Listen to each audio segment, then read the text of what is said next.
Lovely day, lovely day. Today I want to talk about 6 ways to connect with the infinite, which doesn't sound like a Valentine's talk, but I'll get there. Because if we connect with the infinite, we're really connecting with our spiritual magnificence, which is the theme for this month.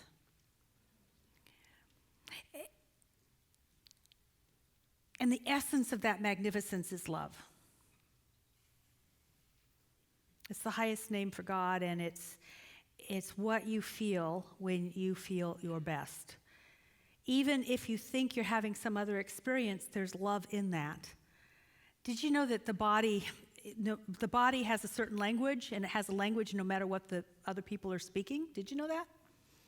There are certain gestures that are universal, like this. No matter what language, if somebody goes like this, what's that look like? It's triumph, pride, success, yay. What do people do at the end of any kind of game at the Olympic Games when they've succeeded? Even if they didn't win, if they did better than they thought they were going to do. End of skiing. Made the jump. I don't know why I'm telling you this. But I'm sure it'll all come together in a minute. Thank you. Anyway, I really don't know why I was telling you this.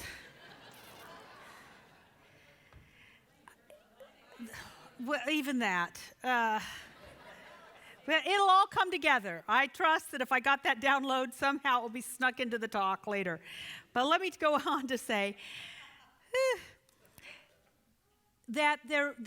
I know, even the triumph of that is like, I love this moment. I love what I did. And so the core of every time we feel good, we're going to experience love. And when we experience love, there's a chance that we're going to experience all those other wonderful feelings that are attached to that. Thank you. I love it. You know, that one mind. I couldn't do this talk without you, so thank you very much for cooperating in that way.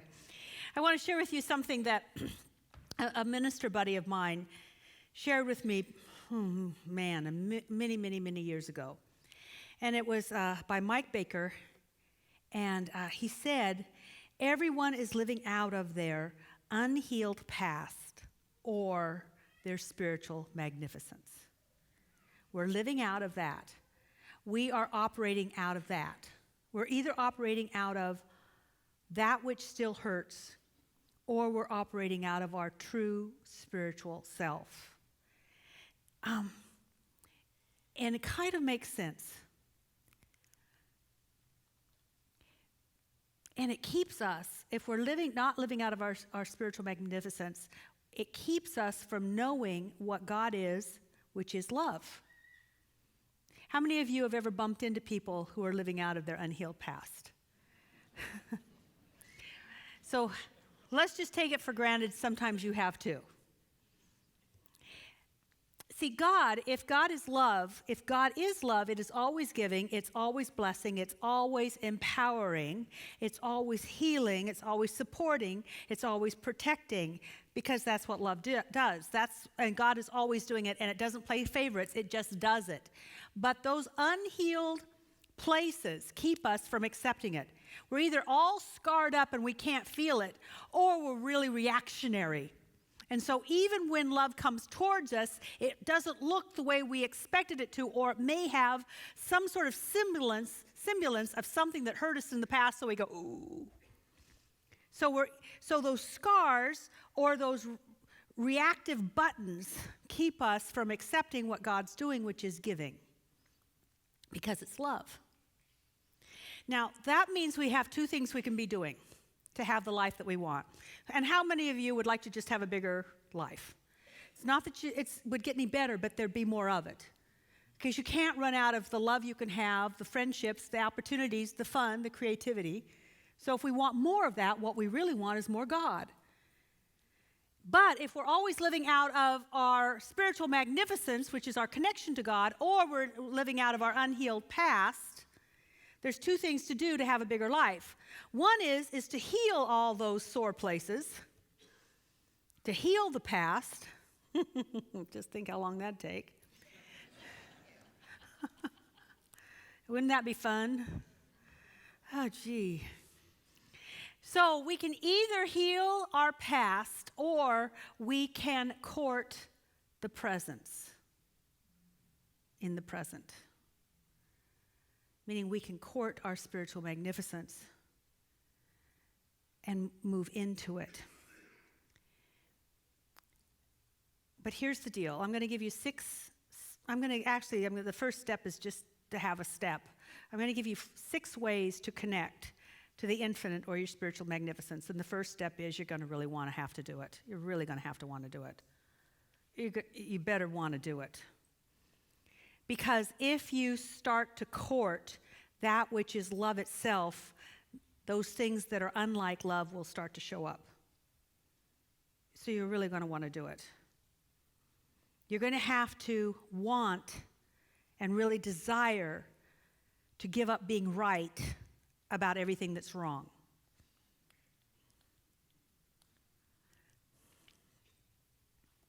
And that will shake things up.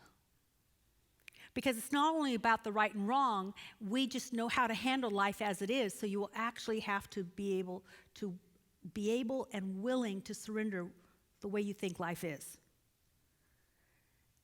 and who you think you are. Because you'll start to change and it will be out of your control. Something will happen and you'll start to react, but then you won't want to. And you'll start to know what to say and then you don't. And you'll have an idea of how people should be, but they're not that way anymore. And everything will be strange. Like Alice in Wonderland. Or any of those other wonderful stories which were probably about people having a cosmic experience and then they put it into a fairy tale because it was so strange. Things will get strange, literally, perhaps. You have to want to connect so much that you're willing to have your life be topsy-turvy for a while.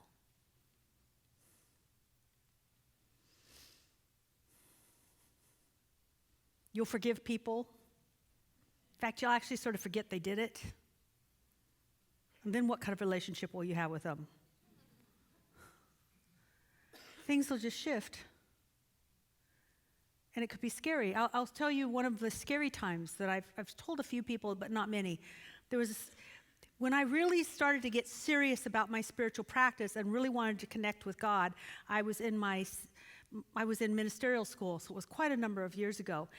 And I had a job that allowed me to sell to businesses in the Seattle area, well, all over, but in the Seattle area also. And so I would walk to and from appointments to get some exercise from my office in downtown. And I remember this experience. But before I tell you the experience, what I had been doing is that I was saying a particular spiritual practice, which is, my God is making me omniscient, omnipotent, and omnipresent. My God is making me omniscient, omnipotent, and omnipresent. Omniscient, meaning I can know everything, like I know what to say, like I could know what the people would have as a hesitation to buying my product, and I would speak to that. I was omniscient. I knew things. I was omnipotent. I felt powerful. I didn't feel like the little girl from Springfield, Oregon. I felt like a businesswoman in a suit and had a little bow tie, you know. Can you remember? And those shoulders. Oh, I was so cool.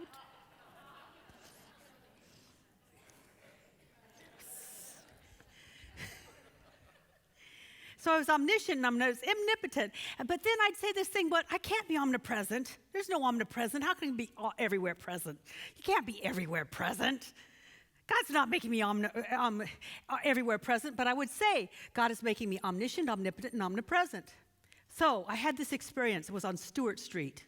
Remember Stewart Street? And I remember the crosswalk. And I can't drive down Stewart Street and and drive past that other street, which I don't remember what it was, but I see it, I see the buildings, and I still go, ooh. Because I'm walking towards the water. I'd say I was walking west, but who knows what west is in Seattle, since all the streets are like this. But let's just say I'm walking towards the water. On Stewart Street, walking towards the water, I come to the stop sign. There's a light, and there's this, and Stewart. And then kitty corner to me is this other woman. And I look over at the other woman. And all of a sudden, and I also notice that she's looking down. She looks down. All of a sudden, I am looking down at her shoes. I'm looking not only down at her shoes, but I am having the thought, I wonder if I should have got these. They're a little bit tight. And then there's the other thought, holy. And then I snap back into my body. And I went, who's taking care of this body while I'm over there? This body could have crossed the street. That's scary. And I shut that thing down. It's like enough omnipresence already. Don't want it. See, as you start to move into your spiritual magnificence, you're going to stop having the safety of what you know is normal. I've gotten over that many, many, many years, and years, are you kidding, decades. I talk in decades now. Anyway, many decades later, I'm not afraid of omnipresence. I can sometimes be someplace and know what's happening someplace else. I can be someplace and know what activity is going on and what's work is going on and what's really happening. Not all the time, but sometimes. I can do it at CBEC. I can do it at retreats. I tune in, and I just know. Omnipresent. We can all do that. Hasn't it happened to you at some time or other? Omnipresence. What if it became more normal? What if that was the way it could be? And would you want it to be that way? Do you want to know? Do you want to be that big? You've got to determine if that's what you want before you continue these steps. And if you decide that you want to connect, I'll give you some steps. Now, no, they're not foolproof, but they're very scientific. And they work if you work them. And they could be applied to any spiritual practice because they're techniques that you could take to any spiritual practice. See, a practice is what you do, but the technique you work it with, that's what I'm going to talk about. Because to have a connection with the infinite, to do that, your brain at the right frontal lobe lights up. It activates. So people that do brain studies and watch people meditate or have an ecstatic experience notice that the right frontal lobe is opened up. So what we want to do, if you want to connect with the infinite, is that you can use certain techniques to let you have that connection. So, for those of you that want to connect, this talk's for you. And somebody's probably asking, what's this got to do with couples blessings? I brought them here. And now you're talking science? Trust me, it'll all come together just like this did. All right. First, so after you've decided that you do indeed want to connect, that you do indeed want to challenge what you now call reality. Because part of your reality and part of my reality is I'm limited. What if we weren't? What if we did have influence? What if prayer did work? What if we could make a difference? If you choose to move on, then the first step is to seek times of alone relaxation. Seek times of alone relaxation. The reason I said alone is because sometimes you can be alone but not relaxed, and sometimes you can be relaxing on the hammock or something like that and not be alone. So alone relaxation. Why alone relaxation? Because we have to relax if we're going to let the Spirit speak to us. It's a relaxed state. Einstein said, I think, and then as soon as I stop thinking, the ideas that I've been waiting for and thinking about show up. Something happens when we finally take no thought. But it's difficult to really move into that kind of relaxation unless you're in a meditation group or a group that's doing a similar activity when someone else is there, because part of us want to relate, and we want to relate to that person that's with us. We want to just, even if we're all being still, we want to know what they're doing. We're still aware of the person sitting next to us or in front of us or in the house. And there's something about someone deciding to be really still that is attraction for other beings. How many of you have ever started to meditate and the cat shows up? But the cat purrs. It just settles down, sits on your lap, or purrs, or at your feet. But I've noticed that when I start to meditate, my husband hovers. Sorry, honey. What are you doing here? I'm going to water the plants. Okay. Or just checking on you. Good. So carve out some alone relaxation time. I read something in a magazine recently that said 14 gifts of the beach. And it was just all the gifts of nature. Well, there's gifts in the woods and by the river and by a lake. But so seek some time where you are allowing yourself to go into nature or be someplace still in your home. That's the first step. The next step is, this is very important. You dedicate 10 to 30 minutes. Notice that I said 10 to 30. 10. How many of you have 10 minutes in the day that you could be by yourself, at least in your head? Dedicate 10 to 30 minutes a day of intense spiritual ritual or practice. Intense. You know, like, how many of you know intense when you get angry? How many of you know intense when you get worried and fretful and anxious? So do intense spiritual practice or ritual. What they found, if you want to open up this right frontal lobe, is you can have an accident. You can be surprised, and everything opens up. But who wants to do that? And after a while, you'd expect it. But you can do something intense, and it has a tendency to open up this part of the brain, especially in a short term of time. So that could be something intense like doing the rosary or getting mala beads and reciting something from the Buddhist tradition or the Hindu tradition or our tradition, which is there's only one life. That life is God's life. That life is perfect. That life is my life now. For those of you that don't know it, the ones that know it, say it louder. There's only one life. That life is God's life. That life is perfect. That life is my life now. And you say it with some intensity because a lot of times there's this really sweet little background noise. But if you want to really connect with God, you do it with as much intensity as you connect with your problems. Which might mean that there's some juice and some energy to it.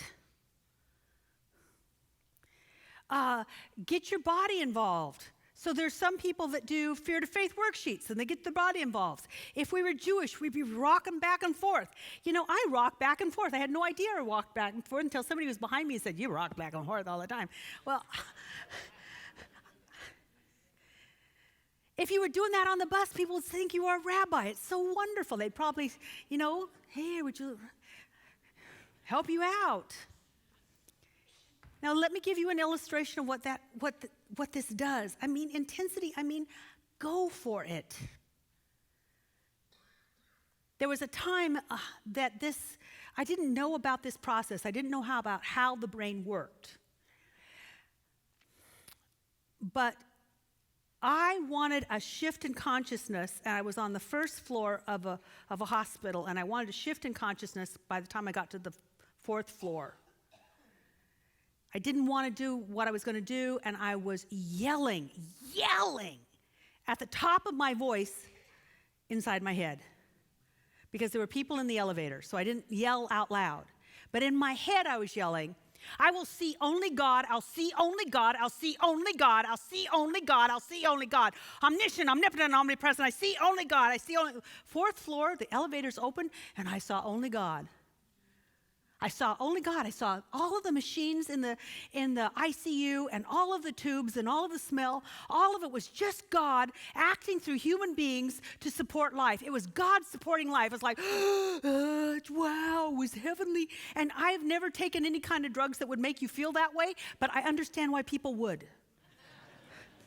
It would be worth a lot of money to have,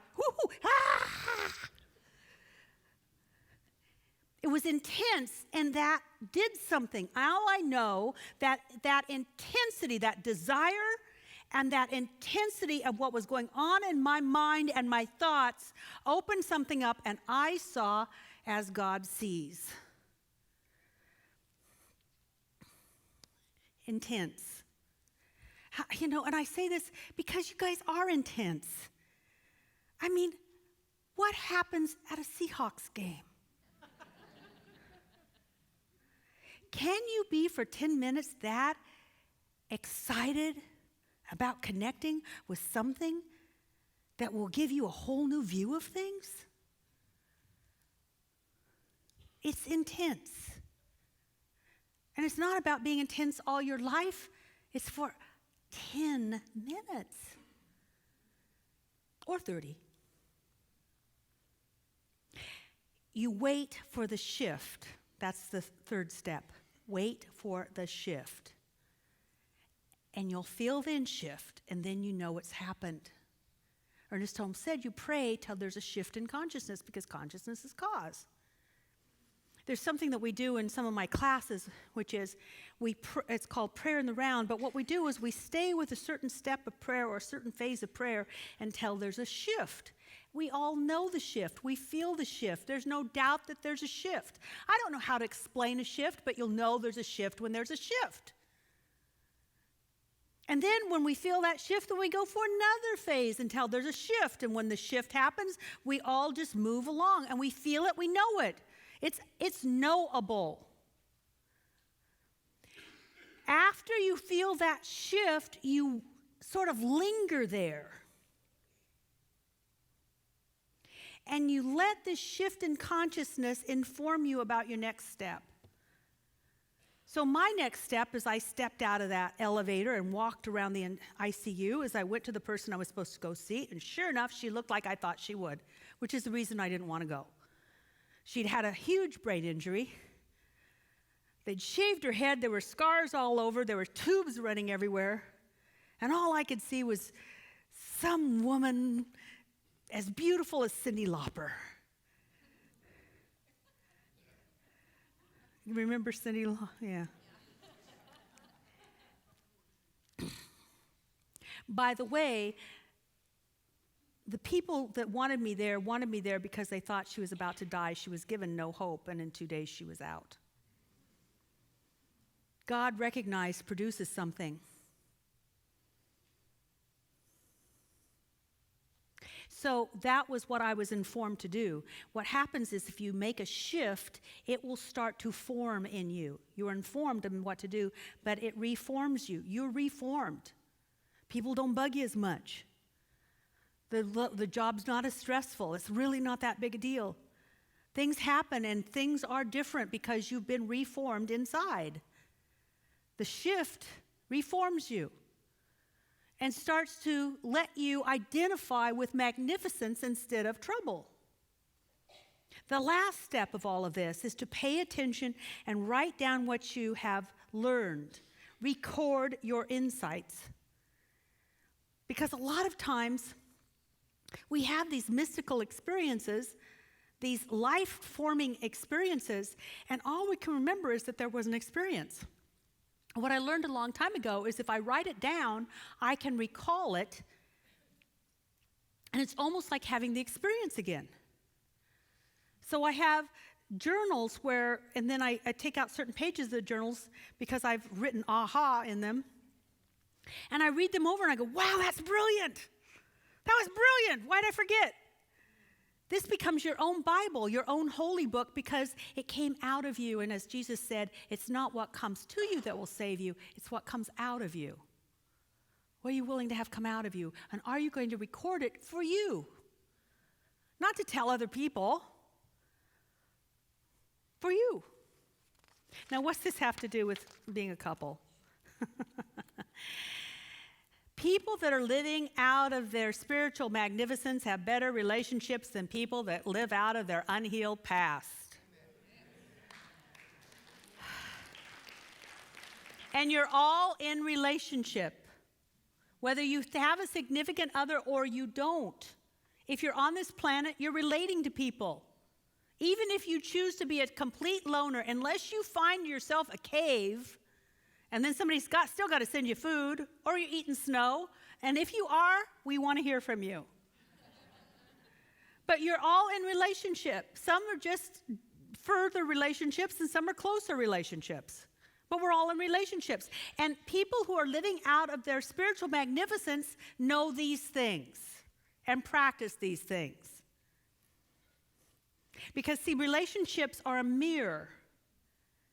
And they're always reflecting back to us whether we're coming from magnificence or unhealed past. So people who are living out of their magnificence see this in the world. What they see is that no one can make them happy. They give up thinking that someone will make them happy. Their boss changing won't make them happy. The person that they commute with, if they change, that won't make them happy. No one can make them happy. They make their own happiness. And if no one can make them happy, guess what? No one can make them miserable. It's like they can't. So you have to give up the whole story about how they did. Because it's impossible. No one can make a spiritual being miserable. They couldn't even make Jesus miserable. I mean, he's getting the worst end of the stick or cross. And he's still saying, then let's just forgive him. No one was doing it to him. It's a whole other story. It comes again, in March, called Easter. I'll give you the lowdown. You'll also know, as a spiritual being living from your own magnificence, you know that everyone is unique and it's supposed to be that way. We're not supposed to be the same. They won't be like you. They're not supposed to be. No one is. Your children aren't to be like you. Your coworkers aren't to be like you. I mean, they have whole tests out there now where you test people so that everyone has different talents and skills that work together. Now, it's much more fun to work with people just like you, but that doesn't work well. Does it? I mean, who's going to be into details if I worked with myself? Now, here's the really deep thing, and you'll note this is the mirror for your magnificence. When you are really living out of your spiritual magnificence because you connected with God, connected with God, connected with God, connected with God, and in that connection more and more and more gets healed, you'll come to realize that everybody loves you. Everybody loves you. They may not know that yet, but you know that. And they love you because behind those scars that everyone has, and behind the reactions that everybody has, there's a spiritual being desiring to love and be loved, just like you. And so what happens is you seem to see through all of that stuff to love trying to love. And it's so much easier to forgive the unskilled behavior because you know it's love trying to love. Now, here's the flip side of that. not only will you know that everyone really loves you, you'll know that you love everyone. That you love everyone, and you can love anyone. And that was an aha experience I didn't even have to write it down. It was one of those about as big as standing on the sidewalk on Stewart Street. I had been talking to God about relationships, which is kind of getting back to this whole thing about Valentine's Day. I had been single for about 8 years, and I decided that I was willing to try marriage again. And so I dated, and it wasn't going well. I dated, it wasn't going well, and then the long periods of not dating, which wasn't going very well. And I did everything. I bought every single book. You know, if the Buddha dated,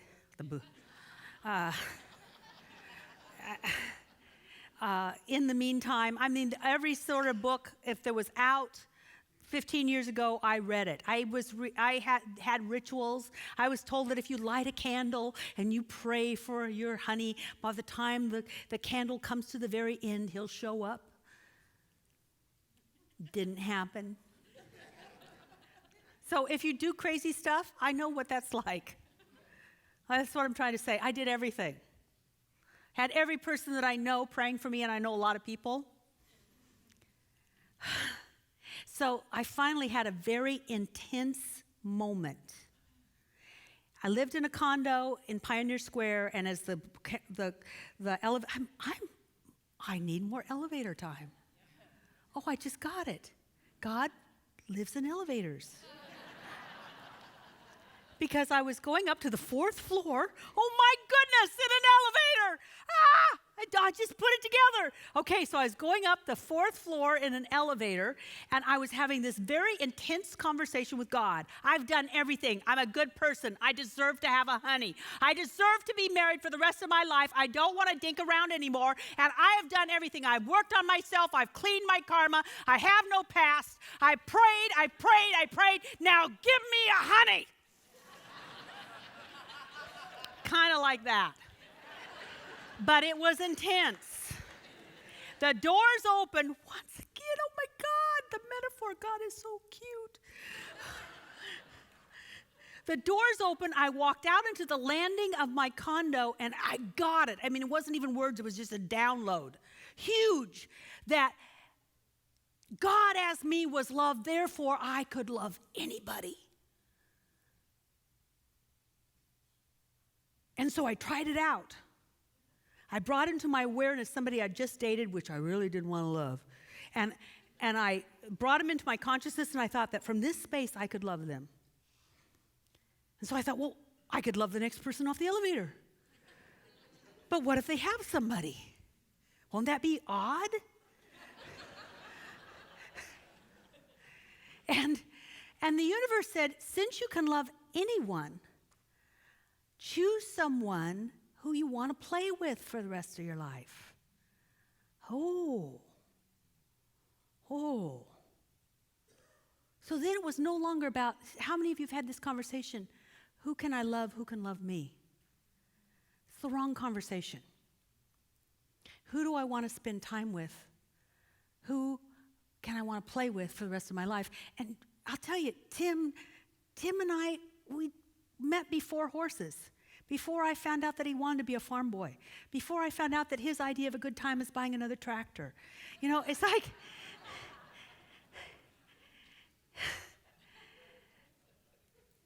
how perfectly it all worked out, because all I was looking for is the person to spend time with, because I could love them. Now, I'm telling you this because some of you have gone out of a relationship, or even thinking about getting out of a relationship, because you've told yourself, I can't love them. I don't love them anymore. That is a lie. It was a lie from the beginning, because the spiritual magnificence of you is pure love itself. And there is no reason for you not to love. You may choose to play a different game. One likes chess, one likes backgammon. But never, ever accuse love of being the reason why you're not with someone or why they are not with you. Because God does not operate in a lie. And to say I don't love or can't love is a lie. When you're living from your spiritual magnificence, and one of the ways to pull you out of that spiritual magnificence is to tell a lie about yourself. You can love, and you can love anyone. The next thing that happens when you're living from your spiritual magnificence is that you realize if they can't make you happy, you can't make them happy. It's their own responsibility. You can't heal them. They need to heal themselves. You just love them and watch them do it or not. And loving, this is the last thing, loving and relating to others gives you an opportunity to be generous and kind, and you're generous and kind because it feels good. It's what love does, and it just feels good. It gives you somebody to be generous and kind too. So when Tim and I met, after all of the stuff I'd learned, we started to play this little game, and I must admit this year I am falling down, so I have got like 3 hours to somehow make up for it after this service is over. And the game we started playing is, how can I be more generous? How can I be more kind? How can I outlove you? How can I outlove you?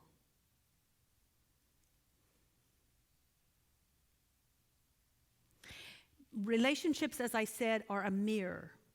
And a lot of relationships are far enough away that you look pretty good.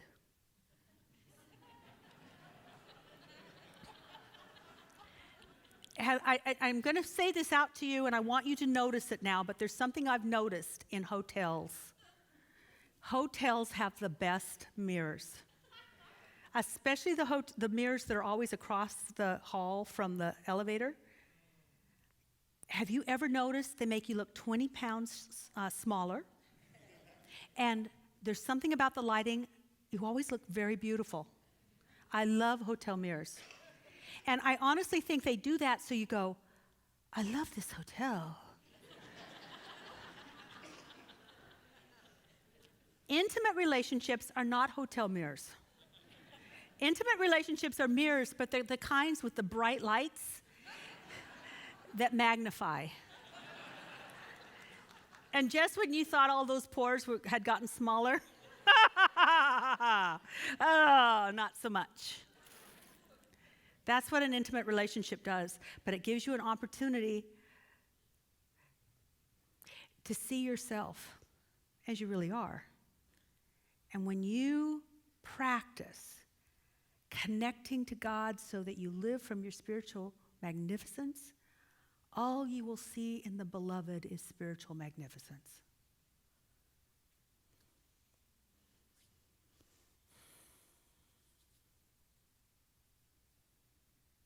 And you deserve that. And so do they.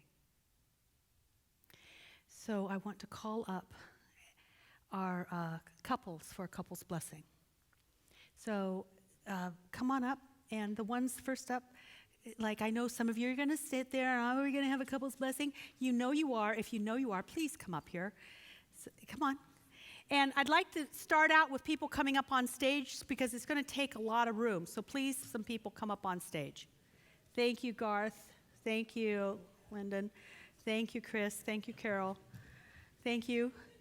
Find a place to stand where you're not on top of other people. So there's still space over here. So find your own space. And find a place where you can hold hands and face each other. I want you to hold hands. Now, we've got enough on stage, so now we start to fill up down here. So I'm going to be right here, so we've got room here in front. So I would like you to create some space for each other. So come on over here and create some, there's space down front. Can I move you? Thanks, good to see you. Right there, move down. Just find a spot. Can I move you over here, honey? Right over there. So everybody can move over this way a little bit. Great. Because it's important that you feel like this is a conversation between you and your beloved. And here are the vows. I'm going to repeat some words. I'll make them short sentences so that you have an opportunity to repeat them back. I won't give you a long sentence. One person says it to the other, and then the other person says it back. So even though I will say it once, both of you take turns saying it. Don't say it together. Because if you say it together, you're not really listening to the other person. Does that make sense? Okay, so let's begin. Beloved, whose hands I hold.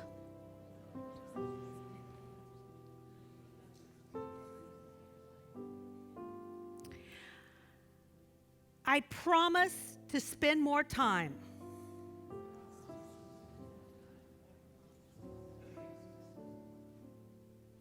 courting God's presence.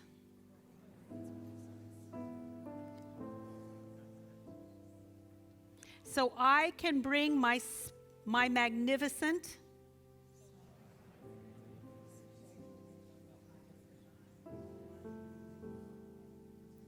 self to our union.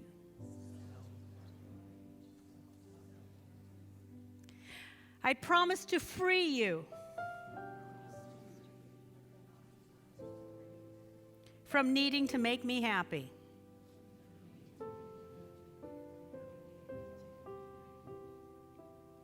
I will find happiness within.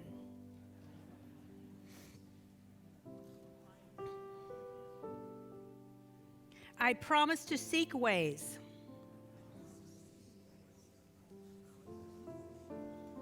to be kind and generous to you every day.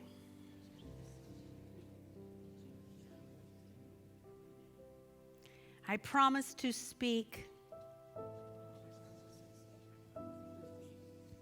the truth to you in love.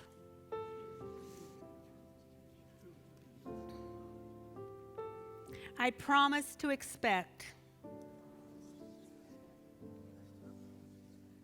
a fabulous future together.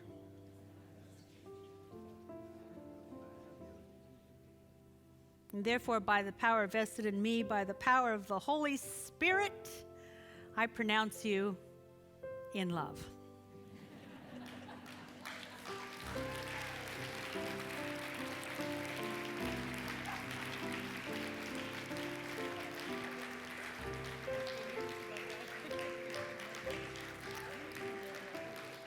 And now, as you go take your seats, I have another blessing, a prayer.